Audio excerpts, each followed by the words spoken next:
Hello po, at nandito po tayo ngayon sa rainforest dito po sa Pasig. At ngayon nakikita po natin yung puno. Syempre may bunga ng mangga. Ayan po, medyo lakad-lakad ng konti. Ayun, makikita natin yung mga magandang tanawin. Yan, pwede kayo dyan magmuni-muni para ma-relax, mag-emote, magmahan, or pwede po kayo mag-senti. Pasensya na po sa background po kasi medyo maingay ng konti at medyo paos po tayo. Ito po, dating zoo, pero wala na po yung mga ano dyan, yung mga animals. Pero okay lang naman kasi maganda naman yung tanawin, may natira pa naman na mga magagandang views. I mean, magandang surroundings. May mga statwa ng mga animals. Okay lang din kasi at least nakapasyal, nakapag-relax yung utak natin. Yan po. Diyan po kasi maganda. May mga isda, pwede kayo mamingwit kung gusto nyo. Pero joke lang yan. Kasi syempre, hindi naman ata yung pwede kainin. Oh, may cow doon. Tingnan nyo po. Maganda yan sa mga bata. Pasyalan, para pati din yung mga adults.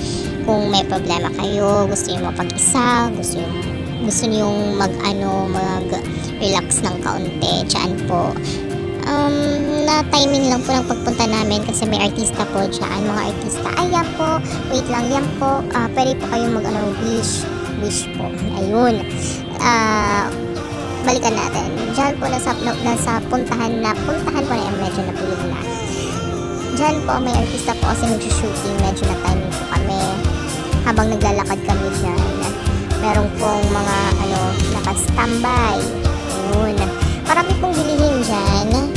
Milk tea, ice cream, soft drinks, burger, banana key, lahat lang. Oh wow, tignan mo naman. Ready to eat na siya. Yun po, bale, mahabang paglalakbay, mahabang pagmuni-muni hanggang dyan nakarating kami. Pero may ilang areas na hindi namin napuntahan kasi nga nag-abang kami sa shooting.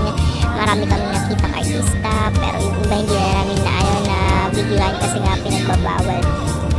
Yan naman, natawa ako kasi dahan-dahan lang naman. Actually, hindi naman talaga nakakatawa. Dahan-dahan yung pagbaba kasi nga medyo may edad na.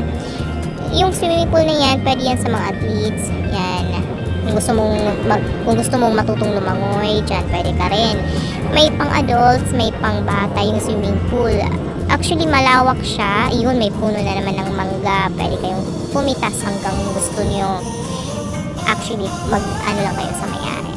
Pasensya na po kung medyo hindi po tama yung pagtagalog or medyo nabubulol kasi first time ever.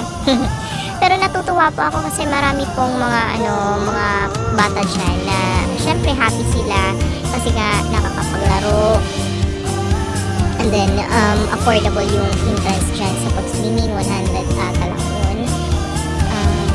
Yung sa ibang areas, di ko alam kung may entrance. Yung sa pagkakaalam ko, yung sa swimming lang yung may entrance. Yung tubig dyan, medyo malamig. Actually, malamig talaga siya. Yan, magdala kayo ng foods, pwede kayo dyan. Pero bawal inom. Doon may CR. Sa pagkakaalam ko, maraming CR, pero hindi ko lang napuntahan. Yun lang po, bye!